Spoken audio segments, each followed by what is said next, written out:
Hello friend, আজকে নিয়ে চলে এসেছি নতুন একটি রেসিপি নিয়ে। এই রেসিপিটি সকালের নাস্তা বা ভাত, রুটি যাই হোক না কেন সব কিছুর সাথে খাওয়া যাবে। প্রথমেই খোসা ছাড়িয়ে ছোট ছোট করে কেটে আদা রসুন দিয়ে মিক্সিতে পেস্ট করে নিয়েছি।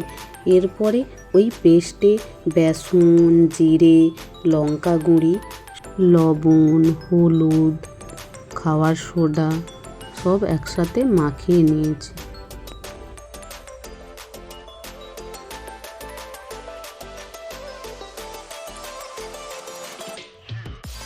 এরপর তেল গরম বসিয়ে ছোট্ট ছোট্ট বড়ার মতো করে ভেজে নিয়েছি।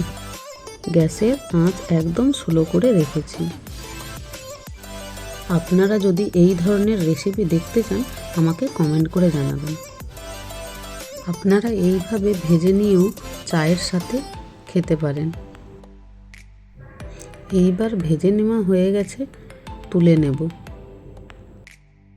এইবারে গরম তেলে কুচনো পেঁয়াজ দিয়ে ভেজে নেব। এরপর দিয়ে দিয়েছি আদা পেস্ট। অল্প ভেজে নিয়ে দিয়ে দেব রসুন, আর দিয়েছি ধনে গুঁড়ো।